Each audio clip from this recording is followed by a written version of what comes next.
Hindi ako nakakain. O, linif na daw. Oh. Nag-lift na ng lockdown ang NBI. Assalamualaikum warahmatullahi wabarakatuh. Magandang gabi po sa inyong lahat. Ako'y live. Hello! Hi! Gusto po, andito kami. Nag-iintay. Ayaw namin iwanan si Bato, my love. Wawa naman.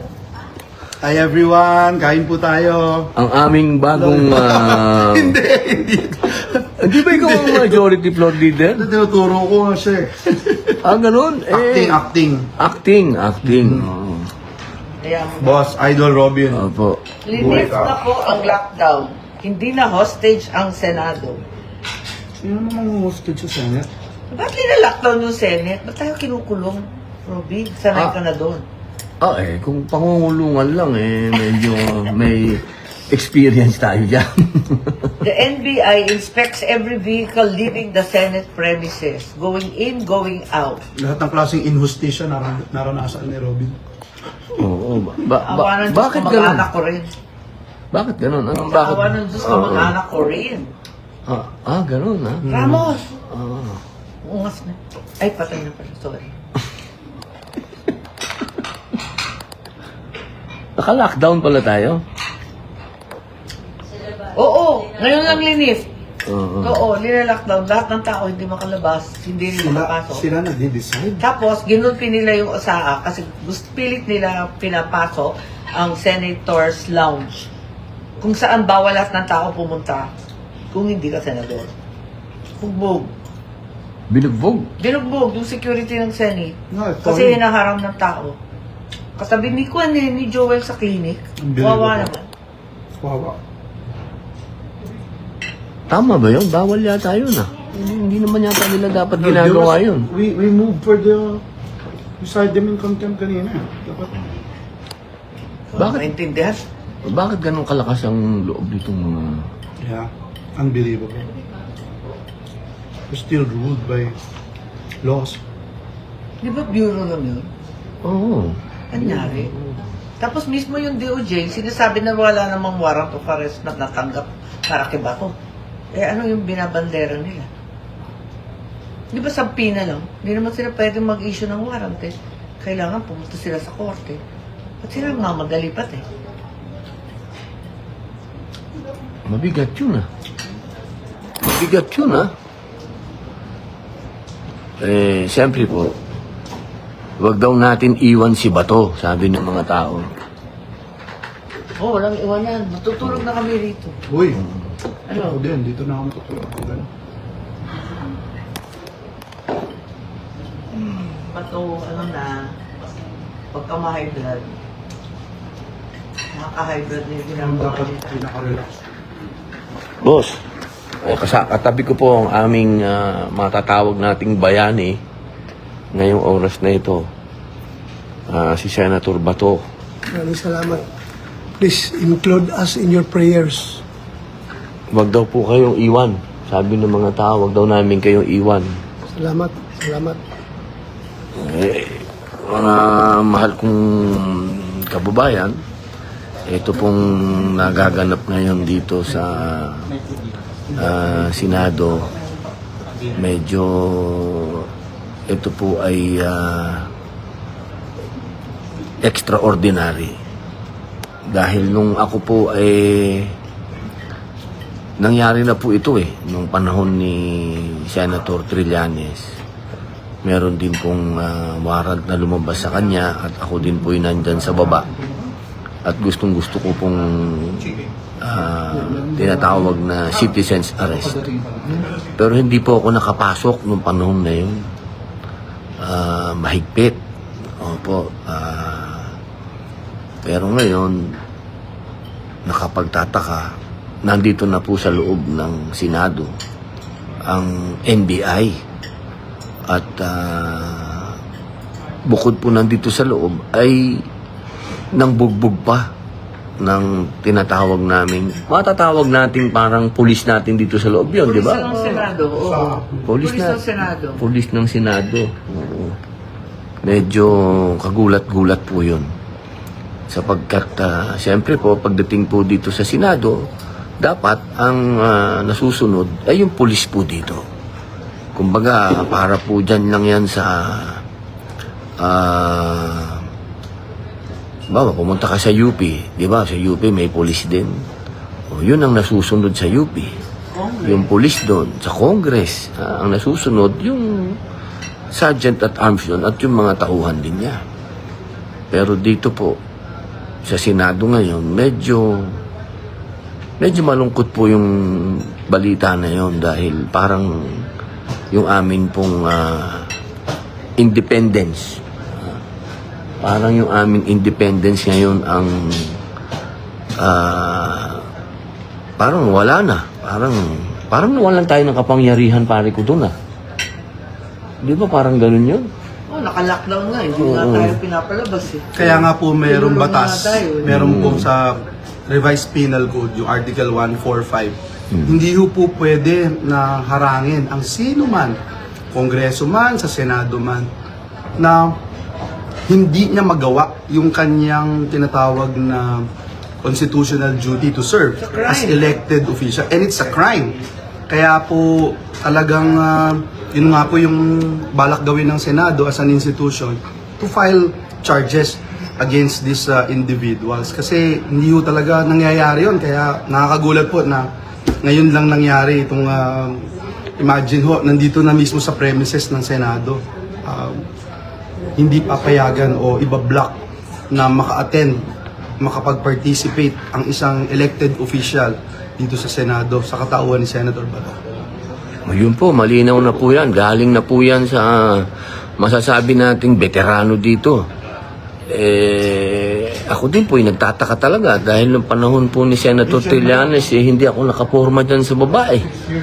Talagang nandyan lang ho ako talaga sa parking. Hindi po ako nakapasok ng Senado noong panahon na yun. At may nagsasabi din po na yung hawak daw ni dating Senator Trillanes, sabi naman ni John Vic Remulla, Oo. ang sinabi na hindi naman daw bahagi ng PCTC si Trillanes at wala naman daw natatanggap pa na warrant of arrest. So ano kaya yung binabandera? Yung kanina. At saka sheriff na ba siya ng ICC? Kamot ulo eh. Oo, parang ganun nga ang dating. Pag nagsaserve ka ng warrant, sheriff ka. Sheriff ka, ano? Oo, naku, may bago pong sheriff ang ICC. ang ICC. Na Pilipino. Na Pilipino. Same Opo. Aba, ibang klase yun, Opo. Talagang, Wala na, anarkiya. oo, medyo nakakatakot po yan. Wala na, anarchy ang title. Yan po ang mga pangyayari dito sa Senado ngayon. Ay, Mga kababayan ko, wag natin pabayaan si Senator Bato. Dito po kami ngayon sa Senado. Paglaban natin ang kanyang karapatan. Dito si Senator Robin. Ito Senator Bato. Mga kababayan ko, wag natin pabayaan Senator Bato. Mga kababayan ko, trust in God. Kaya po, To trust in the Lord our God. 30,000 po ang nanonood sa atin, 30,000. Ngayon, ang nanonood sa atin na mga kababayan natin, andito po ang ating bayani ngayon. Aarestuhin ako. May warrant of arrest daw si Trillanes na hawak.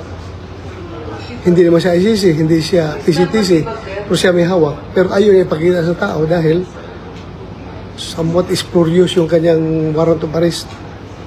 Wala klaro, hindi klaro. Hindi klaro yung kanyang warrant. Wala daw case number. Meron doon is kuwan lang yung situation number lang. So malabo ito maging warrant of arrest. Kaya pinipilit niya na secret daw. Kasi gusto nila pilit na akong dadalhin sa dahig. Surrender doon. So, sana, suportahan ninyo ako mga kaibigan, suportahan nyo kami. I am doing this not for myself, but for the sake of our country. Pilipinas lang nakataya dito. Soberenya ng Pilipinas ang nakataya dito, kinabukasan ng ating bansa. Sana suportahan ninyo kami sa aming pagkikibaka dito dahil hindi po ito biro. Kami po ay ako'y naging chief NP lang para magtrabaho. Tapos ganun na lang gagawin nila kahit na wala pang klarong warrant of arrest. Dinideny ng DOJ na walang arrest warrant ng ICC na nakarating sa kanila. Ngayon, itong isang private individual na si Trillanes, meron siyang hawak-hawak. How come? Ano ba itong privatized na itong trabaho ng ICC? Tapos ayaw nila ilahad. Secret ko, no? Malaking kahibangan ito, mga kaibigan, mga kababayan. As I've said, haharapin ko yan kung idaan lang nila sa proseso. Kung merong totoong warrant of arrest, dalhin nila sa local court, ayusin nila, then pag-usapan natin at haharapin namin yan. Hindi yung dalhan ka ng papel na hindi klaro. Most likely spurious na warrant of arrest daldalan Trillanes kasi gusto niyang madala ako doon sa dahig for rendition. Sino si Trillanes? Hindi siya Interpol, hindi siya ICC, hindi siya PCTC, private individual. Pero siya may hawak ng warrant of arrest na gusto i-implementar kasama ang mga NBI. So, ganito na ba ang ating gobyerno? Mga kaibigan, mga kababayan, napakasama po sa nangyari. Ako'y binoto ng 20 million na Pilipino para magtrabaho. Ngayon, pinipigilan lang akong pumasok sa Senado dahil ayaw nila na maagaw namin ang liderato ng Senado. Pero hindi sila naging successful sa pagharang sa akin dahil nakapasok ako talaga. Nagipagbunuan ako sa kanila. Makita niyo sa video. Nakipaghabulan ako sa kanila dahil gusto ko talaga pumasok dito. Naharang nila ako para hindi aabot ng 13 yung boto namin, wala kami majority, para tuloy pa rin yung state of affairs ng ating bansa. Walang mangyayari sa problema sa korupsyon. Ngayon, na kami na ang may hawak ng majority sa Senado, asahan po ninyo mga kababayan, everything will fall into its right places. Hindi naman tayo natin namin personal, pero trabaho lang ito. Trabahoin natin. So yun lang sana. Sana masuportahan nyo kami dito dahil ibang usapan na ito. Sobra na. Sobra na mga kaibigan. Hindi na ito tama. Sana makakuha kami ng suporta galing sa inyo. Ako'y nakikiusap sa inyo mga kaibigan, mga kababayan. If you love your country, you love the Philippines, please help us preserve the sovereignty of this country. At ang Senado na isang institusyon na nirespeto na sa ngayon ay binabaliwala na nila, talagang hindi na sila nagrespeto sa Senado. Wala. Kawawa ang bansang Pilipinas. Matanda naman ako. Okay na ako. Pero kawawa yung ating mga anak, mga apo natin. Magkakaroon ng ganitong klaseng bansa. Magtutulungan po tayo mga kababayan. Ako yung apila sa inyo. Sana magtulungan tayo. Suportahan nyo kami dito sa aming pagkikibaka. It's not all about me. Hindi lang ito kay Bato, kundi para sa lahat ng Pilipino na ito na may gustong yurakan yung ating soberenya. Kawawa ang Pilipinas. So yun lang po. Salamat sa pagkikinig sa akin. Ha? Thank you very much. Maraming salamat, Senator Bato. Narinig niyo po ang ating bayani sa mga oras na to. At narinig niyo naman po, malinaw po. Yung bilog na NBI na sa jet at arms natin nandun sa clinic, dapat makita nila kung ano na klaseng pangbababoy ginagawa sa atin. Sobra na. Ako, sana natitira pa rin sa bawat puso ng isang PMA graduate yung courage, integrity, and loyalty. I am soliciting their support. Mga cavaliers ko sa Philippine Military Academy. Courage, integrity, and loyalty.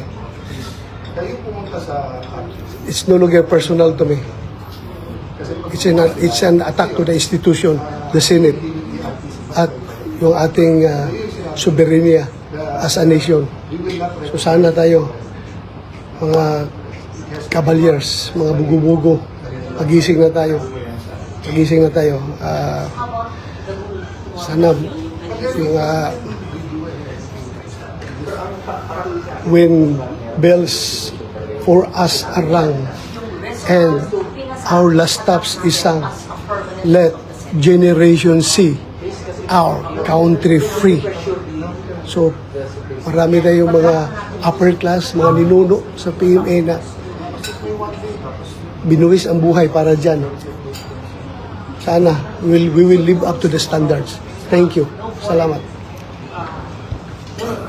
Yan po ang maramdaming pahayag ng ating mahal na kasamang senador. Itinataya po niya lahat. At siyempre po, masakit din sa pakiramdam yung ganun na Senado ito eh. Pare ko, Senado ito eh.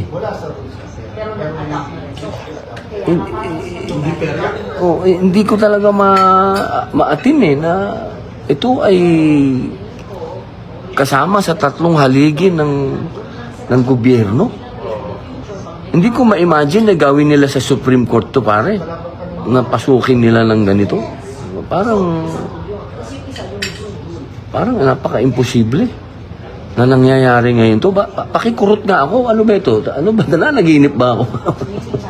Yung justice, ang mo, Oo, hindi ba? Parang kasi po tatlo po ang parte ng gobyerno. Andiyan po yung executive, andiyan din po ang judiciary, nandiyan po ang legislative. Kami po yung legislative. Yung judiciary, yan po yung mga justice, judges. Yan pong executive, yan po, yan ang Pangulo, Vice President, Secretary ng DOJ. Ito pong nambugbog dito, parang isa lang ito sa sangay ng Department of Justice. Hindi po siya yung main na lumusob po dito at nanakit pa. Medyo mga kababayan, wala sanang sagasaan ng authority at kapangyarihan. Maging patas po tayo dahil sa ilalim ng batas tayo'y pantay-pantay at wala pong pwede na above the law at hindi rin po pwede yung you will bend the law. Hindi po pwede. Lahat po tayo kailangan ay sumunod sa batas. Yun lamang po, mga mahal kong kababayan, at antabayanan ninyo kung ano po ang mangyayari. Pero sa ngayon po ay under protection ng Senado si Senator Bato. Maraming salamat po. Ayan po sila. Nagkakaroon ngayon ng pag-uusap.